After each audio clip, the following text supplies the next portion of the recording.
Shalom Aleichem. Shalom Aleichem. Shalom Aleichem. Spiritual prosperity. Topic for today is spiritual prosperity. The text is from the Gospel according to St. Matthew chapter 6 verse 11. పరిశుద్ధ మత్తయి రాసిన సువార్త 6వ అధ్యాయం 11వ వచనం. యేసు ప్రభు శిష్యులకు నేర్పించిన ప్రార్థన. This called disciples prayer. మనదిన ఆహారం నేడు మాకు దయచేయము. Give us this day our daily bread. Yesu శిష్యులకు ప్రార్థన నేర్పించాడు. The Bible tells us that God will supply all our needs. Philippi పత్రిక 4వ అధ్యాయం 19వ వచనం చదువుకున్నప్పుడు ప్రతి అవసరము తీర్చునని వాక్య భాగం ప్రబోధిస్తున్నది. Because its resources are unlimited. His resources are limitless. He is able to do that. He is able to do that for everybody who comes to him in faith. ఎవరైతే విశ్వాసం ఆ దగ్గరికి వస్తారో వారికి అన్ని ప్రభు చేసే దేవుడే ఉన్నాడు.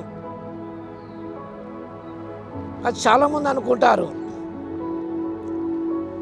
ఎప్పుడైతే ప్రభు విధేయత చూపిస్తామో మనకేది కొదవై ఉండదు, ఏది తక్కువ కాదు, ఏ వ్యాధి బాధ రాదు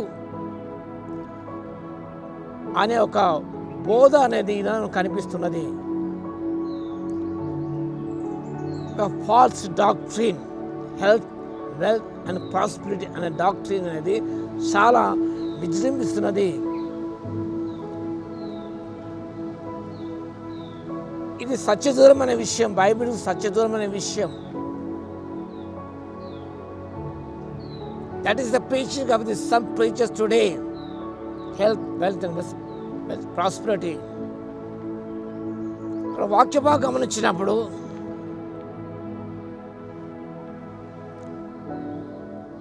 దేవుని నిజంగా God allows certain things in our lives to befall in our lives, even though we're obedient to His will.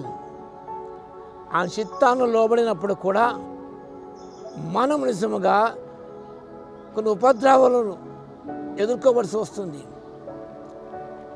ఉదాహరణకు అపొస్తలుడైన పౌలు ప్రభువును నమ్ముకున్న బిడ్డ, ప్రభు చిత్తానికి విధేయుడైన బిడ్డ, ప్రభు పిలుపుని అందుకొని ఎక్కడ సువార్త ప్రకటించబడలేదు అక్కడికి వెళ్ళి సువార్తను ప్రకటిస్తున్నప్పుడు ఆయనకు ఆకలి దప్పులు ఏర్పడినాయి, వస్త్రహీనత ఏర్పడింది, ఉపద్రవములు కలిగాయి. అంటే అర్థం ఆయన ప్రభుకు వ్యతిరేకత చూపించలేదనా? కాదు కదా. ప్రభుకు విధేయత చూపించిన తన జీవితంలో ఇవి ఎదుర్కోవలసి వచ్చింది. దేని వాక్యము అనేది సరైన అర్థం చేసుకోవాలి. నిజమే, ప్రతి అవసరం తెచ్చేదేవుడు ఆయన. Sometimes we hunger, sometimes we feel sick, sometimes we have to face adversity. మన జీవితంలో కొన్ని ఏర్పడతాయి. ఇవన్నీ కూడా even though we are following Christ, ప్రభువును అనుసరిస్తున్నప్పుడు కూడా the part of life God will test our faith. అపొస్తలుడైన పౌలు రాస్తారు కదా, ఎన్ని శ్రమలు పొందాడు ఆయన. ఆకలి, దప్పిక, ఇవన్నీ ఆయనకు సంభవించాయి. ఇది జీవితంలో ఆయన ప్రాణుల భాగము సత్యాన్ని మనం జ్ఞాపకం చేసుకోవాలి. ప్రభు నమ్ముకుంటే మీకు కష్టాలు రావు, ఆపదలు రావు, సిక్నెస్ రాదు, రోగం రావు, మీకు ఏది కొద్దిగా ఉండదు. యు విల్ బి బ్లెస్డ్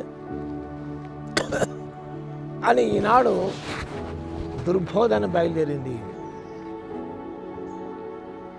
కాబట్టి అది వాక్యానుసరణ బోధ కాదు. God is concerned about our spiritual well-being. He is more concerned about our spiritual well-being. That is ultimate concern for each and every believer. మన జీవితంలో ఎన్ని కష్టాలు వచ్చినా, ఆకలి దప్పులు వచ్చినా కూడా మనము అధిగమించి ముందుకు సాగిపోయే శక్తిని ప్రవహిస్తాడు. హెబ్రీ పత్రిక 11వ అధ్యాయాన్ని గమనించినప్పుడు 37-38 వచనాల్లో కొంతమంది నిజముగా విశ్వాస కార్యాలు జరిగించారు. కొంతమంది అడవులలో సొరంగంలో తలదాచుకున్నారు, తిరిగారు. వారు అంటే వారు ప్రభువులో విశ్వాసం లేదైనా వారికి, వారు అవిధేయులైనా ఎందుకు తరమబడ్డారు? వారు ఎందుకు కొండగూర సొరంగంలో దాక్కున్నారు? వారు ఇది పార్ట్ ఆఫ్ లైఫ్, అది జీవితం ఒక భాగము. కాబట్టి కొందరైతే అదే విశ్వాసం ద్వారా రాజ్యము జయించారు, మరికొందరు అదే విశ్వాసంలో ఉన్నప్పుడు కూడా వారు ఖైదును అనుభవించవలసి వచ్చింది, చెరసాలను అనుభవించవచ్చింది, ఆకలి దప్పులతో అలమటించవలసి వచ్చింది, అరణ్యంలో తిరగలాడవలసి వచ్చింది. కాబట్టి ప్రియులారా, దేవుడి యొక్క ఉద్దేశం మనం ఆత్మీయంగా వర్ధిల్లాలని దేవుని యొక్క ఆశ ఉంది. He knows when to bestow his blessing. He knows when to withhold his blessings. But what we have to do is we have to cling to him always. ఆయన హత్తుకొని జీవించాలి. ఆయన ఆధారపడినప్పుడు నిజముగా దేవుడు ఈనాడు కూడా చెయ్యి వినివాడు. కాబట్టి God is concern about your spiritual welfare. కాబట్టి ఆ సత్యాన్ని జ్ఞాపకం చేసుకుంటూ దేవుని స్తోత్రాలు అన్ని స్థితిలో దేవుని మహిమపరుస్తూ ముందుకు సాగిపోవడానికి పరిశుద్ధాత్మ దేవుడి శక్తిని దయచును గాక. ఆమెను ప్రార్థన చేద్దాం. స్థితికి పాత్ర మహోన్నతుడ, మీకు వందనాలు స్తోత్రాలు చెల్లిస్తున్నాం నాయన. మాకు ఆత్మీయ స్థితిగతులను మీరు దృష్టించిన దేవుడు కాబట్టి మీ స్థుతి స్తోత్రాలు చెల్లిస్తున్నాం. ఏనాడు ఉపద్రవం ఎదురైన ప్రభువా, అవి మాకు అవిధేయతకు నిదర్శనం కావని గుర్తెరిగి తండ్రి, కష్టంలో నష్టంలో ఆకలి దప్పులో కూడా ప్రభావ పావులో మీరు వెంబడించటకు తండ్రి, ఆత్మీయంగా ఇది కూడా కృపనివ్వాలి. మీ స్తోత్రాలు వాక్యం ఇంటి పద బిడ్డను దర్శించి తండ్రి మీ కార్యాలు జరిగించగలను మీ స్థుతి స్తోత్రాలు చెల్లించుకుంటూ యేసుక్రీస్తు పరిశుద్ధ నామములో ప్రార్థించి వేడుకొస్తున్నాము తండ్రి. ఆమేన్. మన తండ్రి అయిన దేవుని యొక్క ప్రేమయు, మన ప్రభువును రక్షకుడైన యేసుక్రీస్తు యొక్క కృపయు, పరిశుద్ధాత్మని యొక్క అన్యోన్య సహవాసం మనందరికీ సదాకాలము తోడై ఉండును గాక. ఆమేన్.